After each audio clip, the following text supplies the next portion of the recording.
Hi, my name is Lydia Segrist, and I want to take the time to welcome you to stage number 3 of UBD, which is Understanding by Design. It was created by Wiggins and McTighe. And in this section, it is really focused about the learning plan for the students and less about the teacher's plans. So this stage is going to be the thing that unifies everything that we established in stage 1 and stage 2, and we want to make sure that everything that we do in stage 3 aligns with our competencies and design elements for stage 1 and stage 2. And for this stage 3, Wiggins and McTighe identify 7 core design principles for teaching within the classroom. And they use the UBD design to do that. And they state that the core principles can be defined with an acronym called WHERETO. And we're going to use this WHERETO acronym throughout stage 3, and it is going to be the primary focus of the design element. First, we're going to start with W in the WHERETO acronym, and the W stands for helping the students know where the unit is going and what is expected of them. And in addition, it helps the teacher to know where the students are coming from, and this will help the teachers to be able to assess the students' prior knowledge and maybe even interests. This would be considered, the goal stage, and where we would write all of our learning objectives. And it's important to remember whenever we are setting up our design for stage 3 in this W category that we remember when we're writing our learning objectives to have specific, measurable, and obtainable things that we can write about. The WHERETO acronym W also has a relevance section, and relevance is what are the benefits to the student by completing this unit, and how will they benefit from learning this material. And then you will write out the benefits, and then you'll move on to diagnose. How will you know what they know before the lesson and what they know after the lesson, and how will you test for misconceptions? So this would be, ways that you are going to assess what the students know, don't know, and kind of keep track of the learning objectives as the course is being taught. The next element in the WHERETO acronym is H, which is the hook and hold.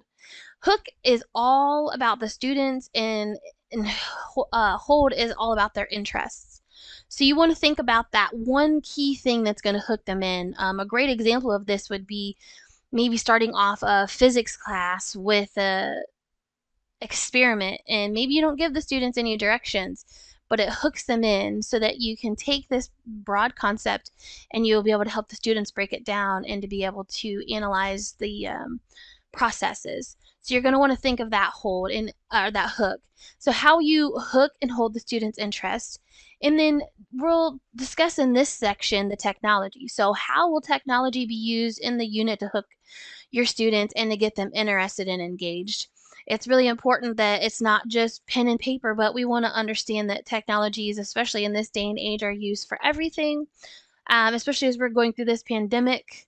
It's more important than ever, as a lot of us are remote learning and teaching. So the next letter in the acronym is E, and E stands for equip students, help them experience the key ideas and explore the issues. So we're going to experience and explore, and this means how will students uncover the meaning of the unit. And you're going to make sure that as you're completing this, you'll see here there's all these sections where you can write in, experience and explore 1, and you're going to put in your information there. The next acronym is R, or the next letter in the acronym is R, and it means provide opportunity to rethink and revise their understanding and work. How will the students have the opportunity to rethink, revise, and refine their work in the unit? And then you're going to give ways for students to be able to do that. One of the things I personally love about the UBD design is this element here. Especially for me as a student, there are times where I may have overthought something as far as the assignment goes. So getting a second chance to revisit the concepts and ideas is very helpful to me, and I know it is to students within my classroom. And then we'll move on in R, we're going to have reflect and self-regulate. How will the students have time to improve their metacognition and self-regulation skills? So you might have them write self-reflection at the end of every course that they take with you. And this is really a way for them to be able to set goals and to be able to see where they were at and where they want to go. So I really love this particular element. E is the next letter in the acronym, and it stands for evaluate. This will allow students to get formative feedback to improve their work. How will students get formative feedback? So that they can improve their work and move towards mastering the learning objectives. So this is a section where you're going to write, how will students get the formative feedback and what can they do to improve? The next letter in the acronym is T, which stands for be tailored. Be tailored means personalized to the different needs, interests, and abilities of your learners. And you really want to think about differentiation. I know we talk a lot about this in education. What are the ways that we're going to differentiate for the specific needs of the students within the classroom? I know we try to do our best to meet each and every student right where they are. And so it's very important as we're designing courses that we think about ways that we can differentiate the lesson for those students that really, really need it. And then how will the unit be organized to allow for technology enhancements, learning experiences, and use different content, processes, and products. So this is the section that you will put that. The next letter in the acronym of WHERETO is O, which stands for organized using technology. How will you design your unit to be organized and to be able to develop the technology to enhance the learning environment that the learners are going to be in? And you want to make sure it's authentic and includes creativity, and you want to use those higher order thinking skills and habits of mind to be able to assess the students. And you'll see within there's organized towards learner-centered strategies, and how will the unit be organized to ensure your lesson is designed using a variety of learn-centered instructional strategies.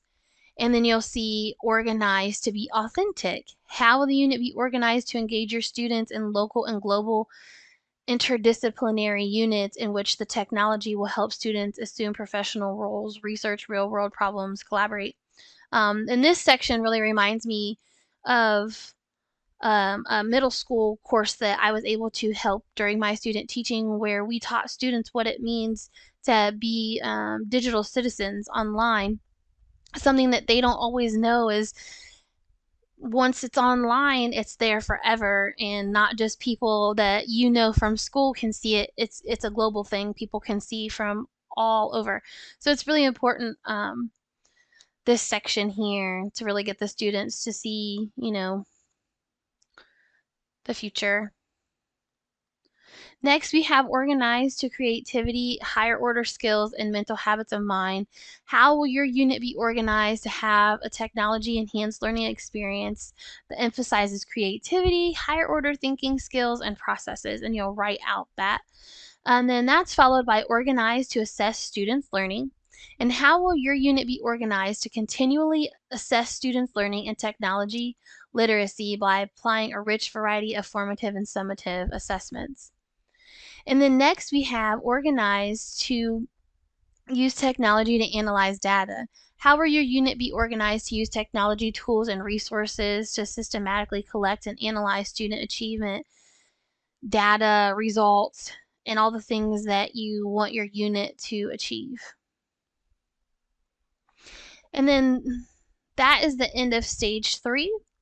And as the template goes on, you see there's resources here that were used in order to design and develop it. I want to take the time to thank you for tuning in. And again, this was stage number 3 of learning by understanding by design.